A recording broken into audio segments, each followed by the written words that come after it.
There are three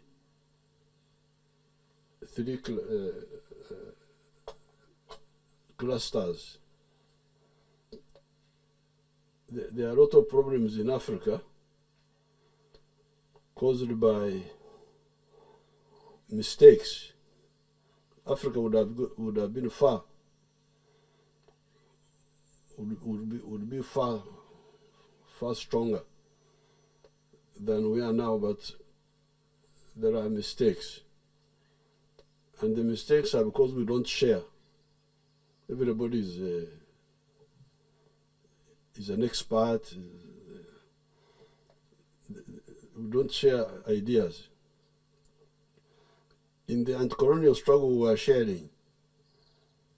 Because you would see us studying the works of Mao Zedong. What Mao Zedong wrote, we study, we pick. Che Guevara, Ben Bera, what did they do?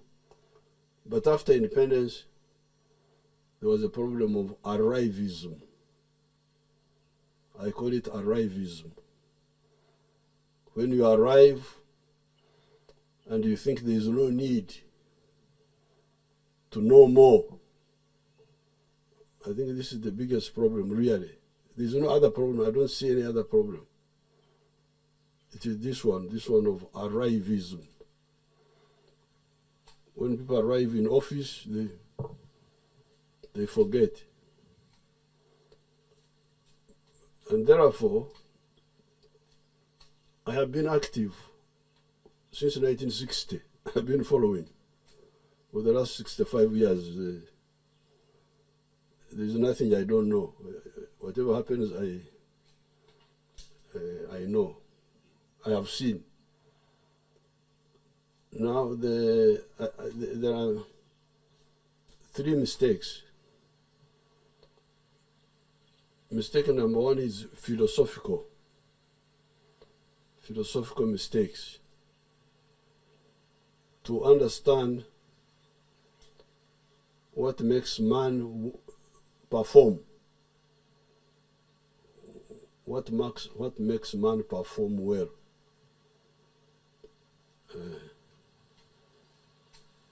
That's a big problem, because you find people, they push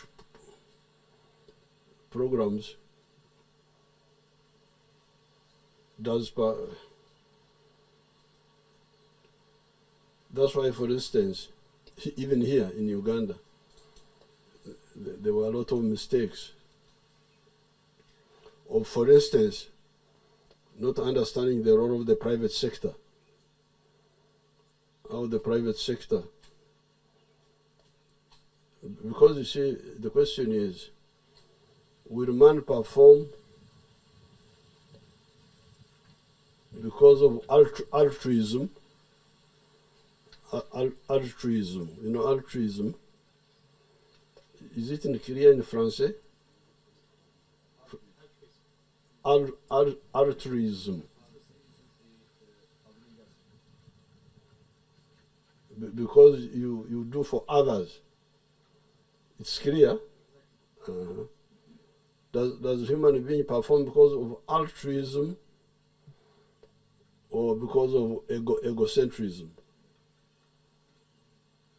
You need to balance. Yes, there are some of us who perform well for altruism. Myself, Ben Bera, Boumediene, we act for altruism. Nyerere, Mandela. So there are those who, a few, minority, who perform, who do very hard work because of belief, of Nadaria, belief, fikra, because of idea I do. But those are Mahatma Gandhi. They are people who perform because of idea, of fikra. But we are not the majority. The majority perform because of egocentrism. I do because I benefit. So therefore, when we, like in Uganda here, even in other areas, there was a mistake of ignoring the private sector. Our economy has done well, and it's doing well because we use both. We use both the altruism and also the egocentrism. The majority of the people are egocentric. They want to benefit. So we take advantage of the majority, but we also keep the... And that's how the Chinese have done well. Chinese have done better than the Russians. You know, the Russians made mistakes in the Soviet Union. They concentrated too much on the state, to be the ones to do. But the Chinese have combined the state, they are there, but also the private sector. And even the state companies of the Chinese perform like private sector. They work for profit, to profit.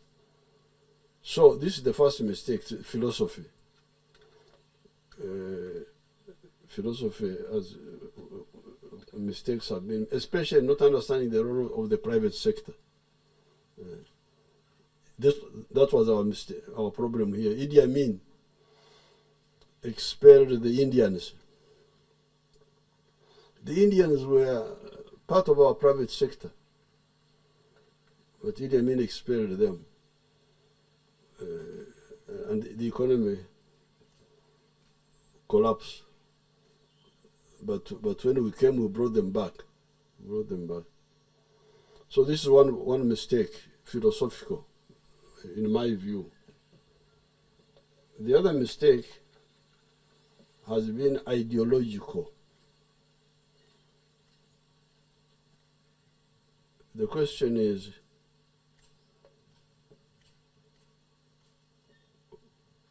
one time I went to Khartoum, to Bashir. Bashir was in Khartoum. So I went to Khartoum and I said, you people, what is your politics? Because you see politics is like medicine. If you are a political leader, you're like a doctor with the patients.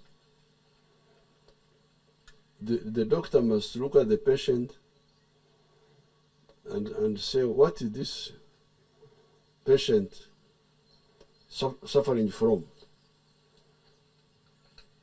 What are the symptoms? What you can even do blood test, so that you make a correct diagnosis. If you make a correct diagnosis, then you now also make a correct prescription. So what is the problem? If you are a leader now, your patients are the population. Population are your patients as a leader. And you are the socio-economic doctor. You must diagnose the sickness of these people. If you get it right and you make a prescription, but if you don't, the patients will die. And this is what is happening in many of the African countries.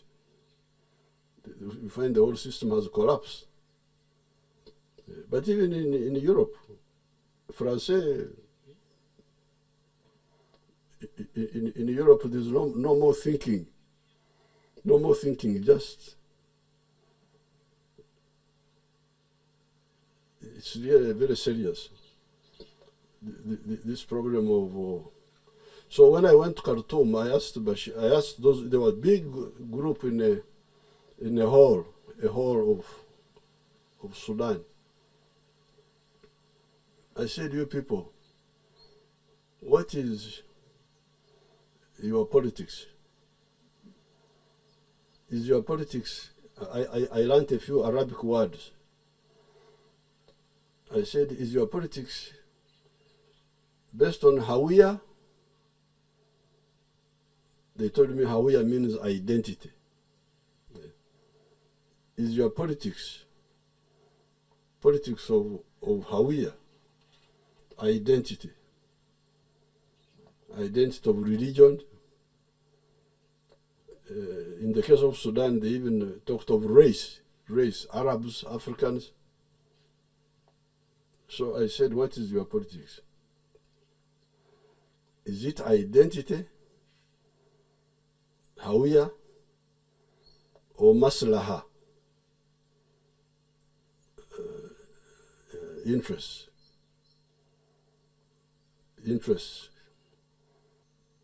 Then the third one is socio-economic transformation, because that was also another issue. Because society is like, there is a process in biology called metamorphosis. Métamorpho, français. The same organism, but changes form from one form to another form, like butterfly. So even society must change. Here in Africa, people are not clear. They're just there. President, what? But what are you presiding over? President means you preside. You are a presiding officer. So what are you presiding over? The human history is there. By 1400, Europe had 3 social classes. Europe had a lot of problems. Europe had civilization, Roman Empire, Greek Empire. Then it collapsed. 450 AD, when the Roman Empire was overrun by barbarians. So for 1,000 years, Europe was in dark ages, as they call it. Then 1400, Renaissance started. I think they got tired with chaos, started the Renaissance. By that time, Europe was a 3-class society. You had the aristocrats, the feudalists, you had the artisans, blacksmith, and then you had the peasants. That was the same structure here, even here. It was the same structure. But if you go to France, by the time of the French Revolution, 1789, you now found metamorpho. You find a new society.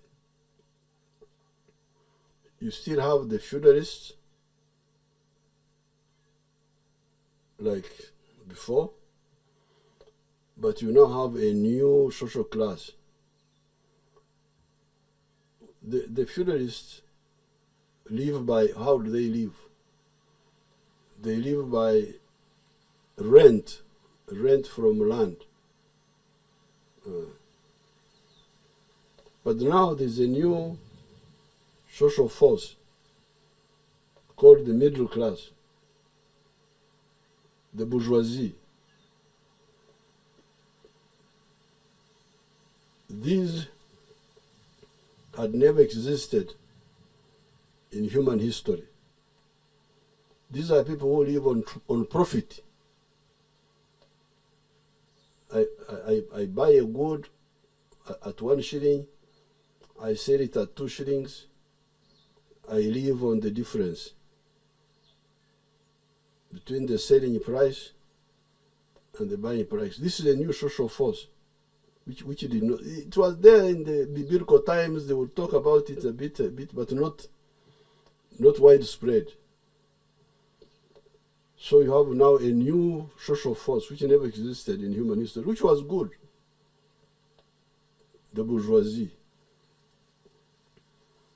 Now the bourgeoisie come with another group which has never existed. The working class, the proletariat, who now depend on salary now. On salary. In Europe, they had no other. Karl Marx said they had nothing else to sell except their labor. Our structure is a little bit not so clear, but roughly you can. And then you still had the peasants. This is 1789. Here, where 1400 you had 3 classes, when colonialism came here, it destroyed the feudal class, because our feudal class were the ones in power. I don't know about the Arab world. You can study it also. So our feudalists were destroyed because they were having power, which the colonialists wanted. So the feudal class was decapitated.